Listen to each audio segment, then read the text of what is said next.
Hey everyone, Matt here on another edition of Ask Ron. Ron, how are you doing today? I'm good, man. All right, love to hear it.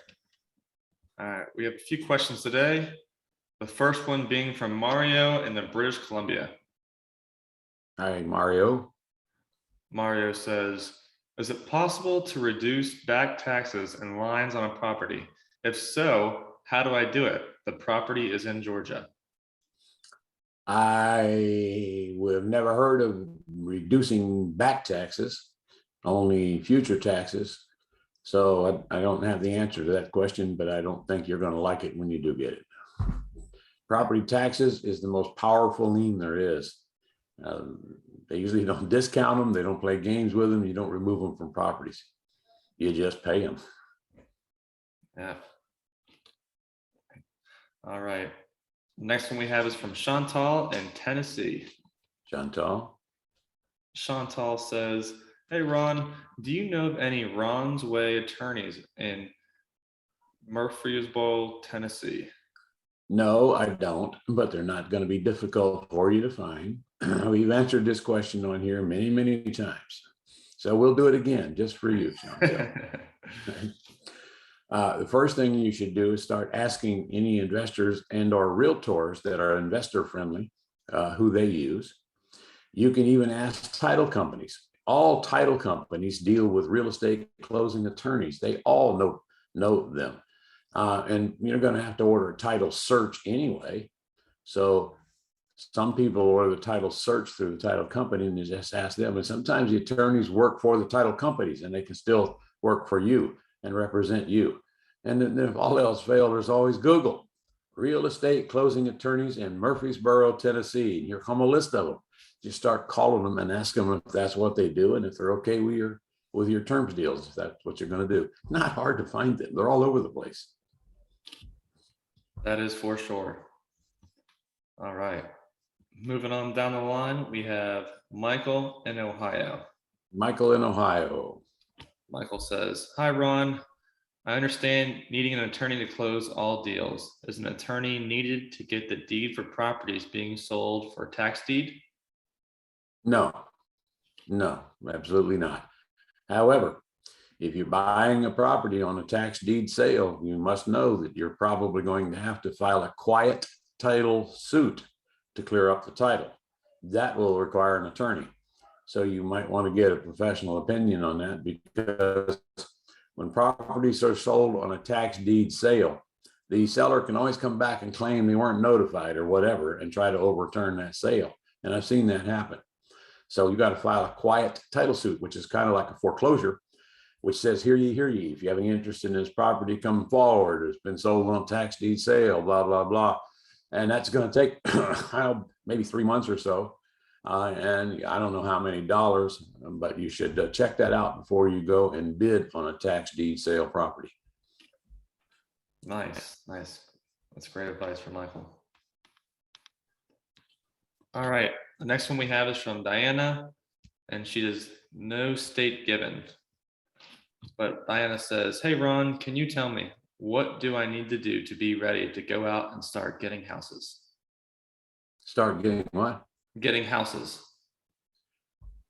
Well, Dianna, I think the answer to that's quite obvious. You need some training, of course, so you'll know what to do and how to do it and when to do it, and hopefully who to get it done for you, which is, in our world today, almost everything is already done for us with BAs and Pat Live taking inbound calls and all the systems that we have in place, and Dreams handling all your desktop and all your office type stuff and comps and so forth. Guys, there isn't much for you to do but generate leads, let our VAs call them and get a sheet, and then make the closing call, and then get out to the house and get a contract signed.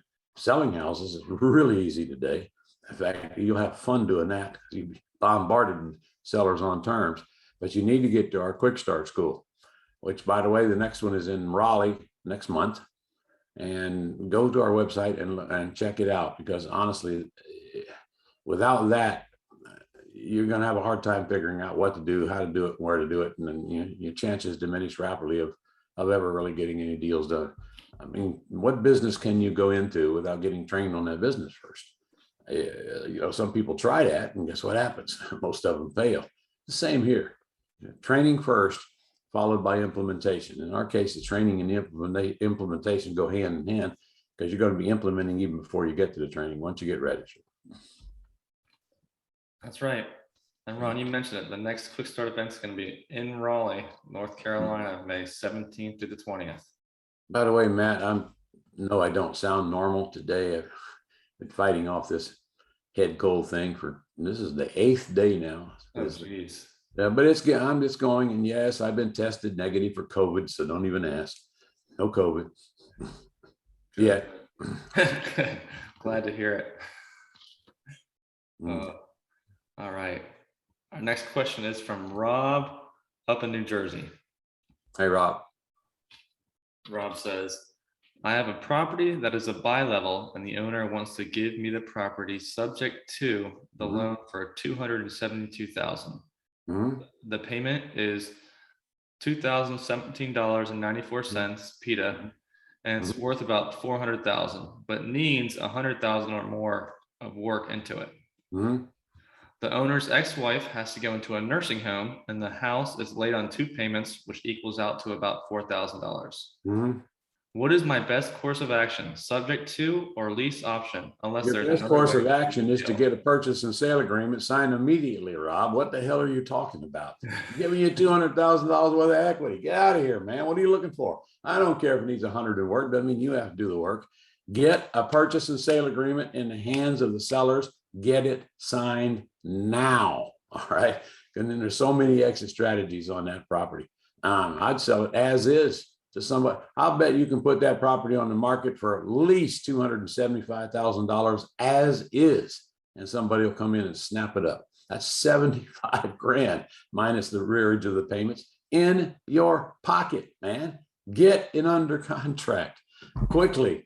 And if you don't know how to do that, I don't know what to tell you. I mean, if you had one of our mentors, obviously they'd help you with that. But there's some lessons on the Gold Club on that. But hey, I don't care if you take out a napkin and fill it out. Get that thing under contract now. Any contract, just get it signed by the seller. Because until you do that, you got nothing. Trust me, another investor finds out about this house, it is a goner. You snooze, you lose, man. You cannot steal in slow motion. That is for sure. All right, we're up to our last question today. And this one's from Nick down here in Florida. Hey, Nick. Nick says, I'm closing on a deal where the property had not 1, but 2 liens on it from over 10 years ago. Now, my seller advised that they dropped off after 10 years, but my lawyer is suggesting an indemnification agreement. Indemnification, yeah. Okay. Well, first of all, I don't know anything about the liens, and I certainly don't believe anything the seller tells me. But your lawyer should tell you when they drop off, or if they drop off. If they drop off, great. But I would be buying some title insurance on that one, just for the record, because that's what title insurance is for. And if a title company signs off that they're dropped off, you're clear. But if they haven't dropped off, they're going to come with the property. So you need to get your lawyer to tell you, are they applicable to the property or are they not? This indemnification agreement, excuse me, doesn't mean anything, except if they don't drop off, the seller's responsible for them. Well, big deal. Go back and try to collect the money from the seller. I don't want them to be on the property when I buy it. And if they are, I'd like to reduce the price to compensate for them, if possible. Of course, if you're buying it for what they owe on it, then that's not possible. And you're just going to take it like it is. But you need to know if they drop off, and if not, when do they drop off? For sure. And that's what your attorney's for. All right. Ron, I think that was all. That's all we have for today. All right. Well, see you guys next week. Got a summit coming up. Tell them about it. Oh, yep. Our Great American Real Estate Summit coming up on May 4th through the 6th. Yep. What about it is that you don't have to leave your own home to attend. It's going to be all virtual. Yep. And starts at 9 a.m. on the 4th.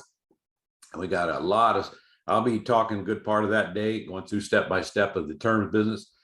We got a bunch of students talking that afternoon. I'll be interviewing them. And we just got all kinds of cool stuff going on, some real experts. And frankly, it probably should be called multiple income streams because there's a bunch of income streams built within this thing. And we'll be discussing, we'll do deal structuring sessions as well. So get signed up for it if you're not already, guys. And there's a VIP package there too. You might want to upgrade to that because you get recordings of the whole thing. And you're going to see why you're going to want them because they're split sessions, 2 sessions at a time on the 3rd day. All right. I'll see you next week, hopefully on the 4th. May the 4th be with you. Yeah. Oh, did you make that up on your own? Yeah, I can't take the credit for that one. Okay. All right, guys. See you next week.